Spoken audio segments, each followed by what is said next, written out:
Faith Fulfilled, Book 1, Mike's Legacy. Chapter 1, The Origination. One of the questions that many ask throughout their lives is, how did the world begin? Why are we here? How are we here? Who or what created us, and why? What is our purpose in this world? Those questions have circled endlessly throughout the course of history and time. Very few can say they know the answer. In the Minecraft realm, though, there is a definite answer. In the beginning of time, there was a void. Nothing but darkness and silence filled this empty void. However, there was one being who existed within this void. His name was Notch. No one knows where he came from. In fact, nobody really knows who he truly is. But what we do know is that he created everything. He created the deep blue seas, the seemingly endless sky, the soft, gentle winds, and the swaying trees.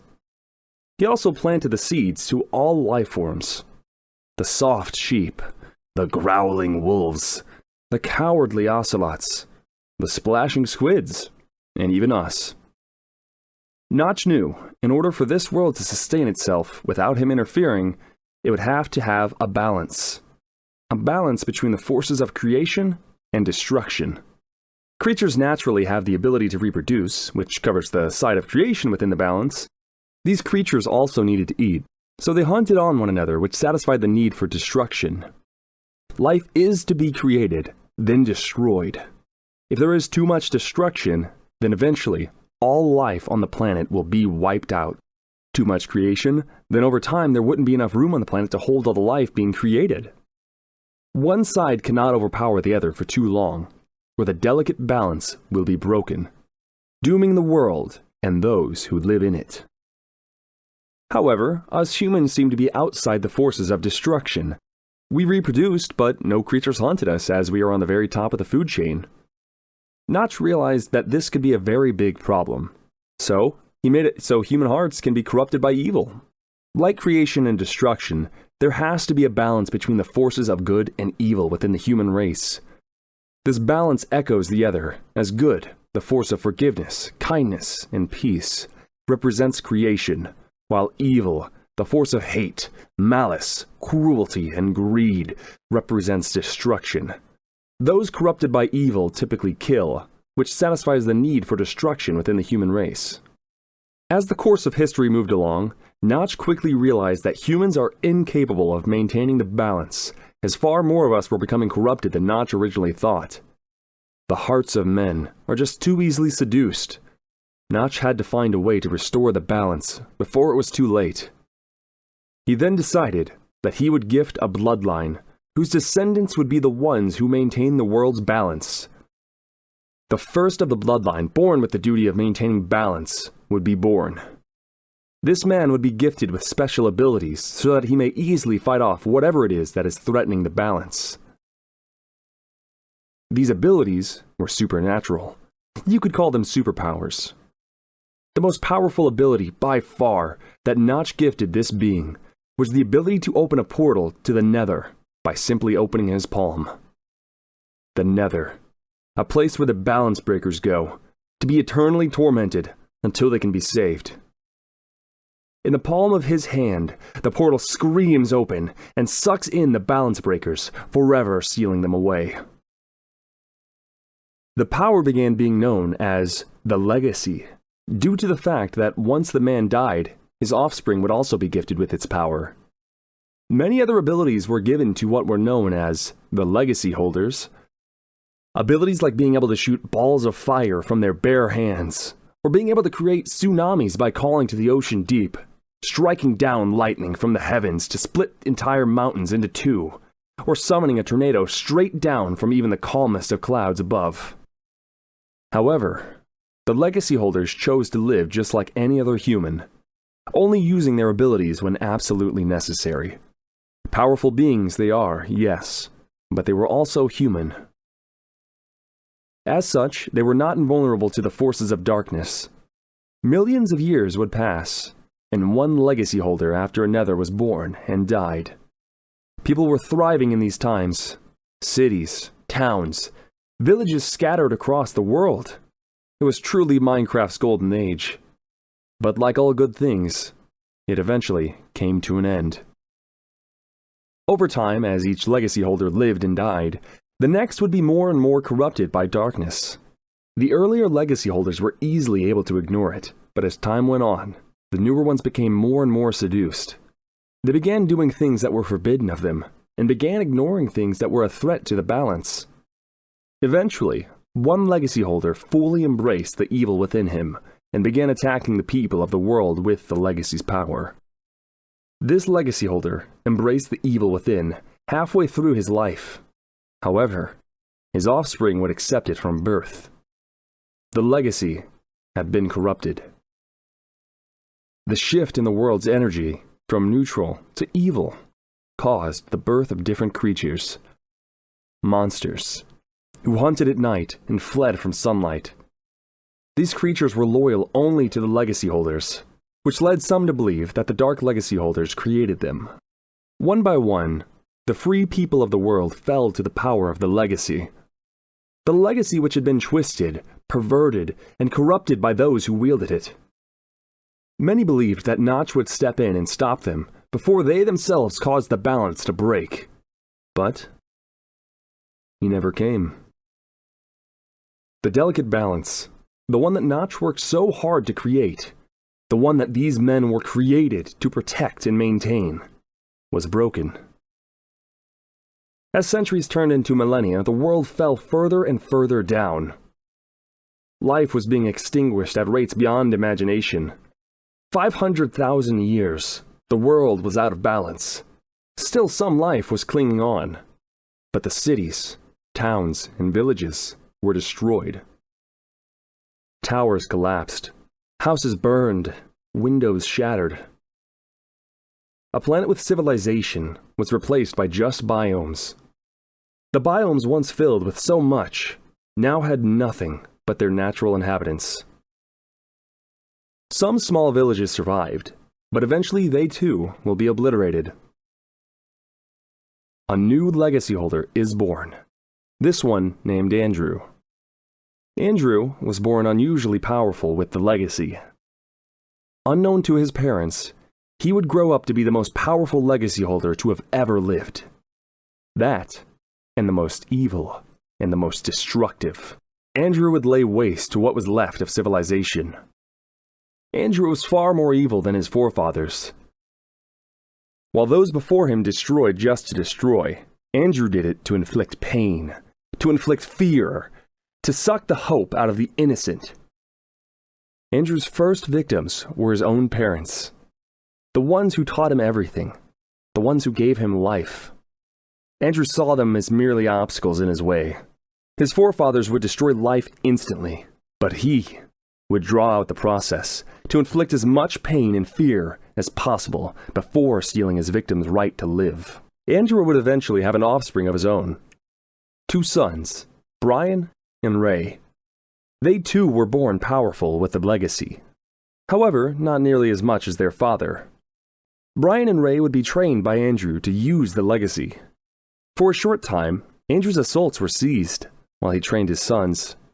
Brian, just like a machine following its programming, embraced the evil in his heart. Ray, however, wasn't as easy to be seduced. Andrew pushed for Ray to just embrace it and fulfill his destiny. The boys would grow in age and in power as their father watched with pride. As Ray grew, so did the conflict inside of him. "You have too much of your mother in your boy," Andrew would say to Ray.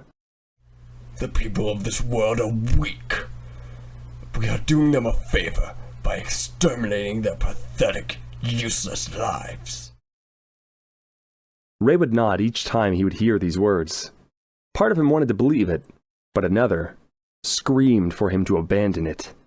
Ray was almost fully grown, and the conflict inside finally began to cease, as one side was beginning to overpower the other. The light inside had finally prevailed. Now redeemed, Ray tried to redeem his brother and father. "This is not the way," Ray said. "The people of this world are not weak, they are just not as strong as us. We should be living among them, not destroying them. Can't you see how twisted our ancestors have been? How twisted we are being? We're destroying this world. But we can still save it. There's still a chance. Andrew looked down on his son in disappointment. I always knew you'd be a failure, Andrew would say, with hate staining his blood-red eyes. You're weak, just like your mother. As such, you will join her in oblivion. Andrew reached out with his arms and grabbed his son by the neck. Ray pushed back with a blast of air, freeing himself from the deadly grasp. A long and bloody battle would begin. A battle between father and son. A battle between the forces of light and dark. The battle that would decide the fate of the planet. Both sides got their strikes in. However, Andrew was just far too powerful for Ray and was gaining on him. Ray knew this, and as such he diverted the battle into a rainy jungle, where there were plenty of places to hide. Andrew and Ray, with their inhuman strength, disintegrated vines and trees wherever they went. Andrew, with his unbelievable power and control over fire, burned everything in his sight, except for what he was aiming for. Ray continued to deflect the fire blasts in every direction to avoid being cooked alive. Andrew's attacks were beginning to become less and less accurate, as he was being blinded by pure rage.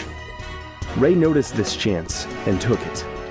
He landed one final blow to his father, pushing him back miles into the trees behind. Ray then took off from the entire biome itself, out of sight. Andrew, regaining his posture, would search and search, but to no avail. Ray was long gone. Realizing this, Andrew let out a scream, fueled by pure rage and hate that in turn created a crater in the center of the jungle. Although neither father or son was victorious in the battle, the forces of darkness had been, as the world's balance would continue to fall in the years to come. Ray would run, and run, and run, as fast as his legs could carry him. He could hear his father's screams in the distance. After what seemed like an eternity of running, he finally stopped. Gasping for air, he looked at his surroundings. Grass, trees, rivers, and flowers surrounded him. But he could also see in the distance what seemed like a village? No, it couldn't be. All remaining life was destroyed, right? Ray limped towards the village, his legs about to give away after all the strain he put on them. When he entered the village, he was shocked to see a few villagers still alive. The town showed signs of being attacked before. Broken windows, scorched marks on the cobblestone roads, trees stripped of their leaves, the sense of uneasiness the villagers felt, and the scars on their faces. He knew he would never show any signs of being a legacy holder to them, or else they'd run in fear. But exhaustion was beginning to take hold. Before he knew it, darkness took him, and he collapsed onto the ground. Ray awoke to a scene he didn't remember leaving off in. It looked like a house. Before he could ask any questions, a white-robed villager entered the room. Ah, you're finally awake, The man said. Where am I? Asked Ray weakly, still not fully recovered. You're in my village. You came to us from the east. We thought you came to trade with us, but then you suddenly collapsed. Tell me, what happened to you? Ray paused to think of a response. He couldn't possibly tell them what happened with Andrew. I was ambushed by, zombies. Ray said nervously. Zombies? Ah, yes. A nasty group of troublemakers they are. They always attack our villages, seeking to turn us into one of them. Well, it would seem you avoided becoming a zombie, since, well, I don't see you having green skin or the urge to attack me. Ha, yeah, of course. Ray chucked. It's best you stay here and rest and let those wounds of yours heal. Wounds? Ray asked. He removed the blanket and looked around his body. Burn marks, gashes, and bruises covered him. I don't remember taking this much damage. Ray thought to himself. Oh, I almost forgot to ask. What's your name? Oh, it's Ray. My name is Ray. Ray answered in a matching polite tone. Pleasure to meet you, Ray. My name is Rob. I am the healer of this village. On behalf of my people, we are happy to have you. Well, Rob, thank you very much for taking me in during my time of need. Ray smiled. Very good. Now, is there anything I can get for you? Warm soup? Any wounds that need stitching or bandages? I think some soup would be nice. Rob left the room, and the silence that Ray woke up to returned. Why did Father feel the need to attack these people? They're such pure beings that never wanted ill will to anyone, Ray thought. Ray would stay with the villagers until he was fully healed. Once he did, he thanked them for their kindness and went off on his own. He was on the run, as he knew his father and brother would be hunting him down for his betrayal. At times he could almost feel their hatred in the air. The fact that he alone holds the duty of restoring balance was a burden beyond imagination. He knew he couldn't do it alone. However, himself, his father, and his brother are the only beings in the world who hold the legacy's power, the last of the Campbell bloodline. When he left the village, all he had was a few loaves of bread, kindly gifted to him by the villagers, and the clothes on his back. The Campbell family, before being gifted the power of the legacy, were survivalists. The instinct to survive was planted within them all for generations. However, after the family was tasked with maintaining balance, the desire to be survivalists was replaced by the will to maintain balance. Of course, this didn't last, but Ray still held some of that survivalist instinct. He used it to help him cut down trees, build tools, mine, and even build. He built small shelters for himself to protect from the monsters of the night, as they too, on Andrew's orders, were hunting him. Another thing that Campbells were known for was their dueling skills. Andrew taught Ray and Brian how to use the sword, and to survive a deadly duel. They were specifically tasked to ignore villagers and other basic life forms, and to hunt down and destroy Ray. Ray would run into them on occasion, and would easily outperform them in the duel, striking them down within the first 2 minutes of the duel most of the time. These skills of dueling would be essential for not only him, but the future descendants, for their adventures in the future.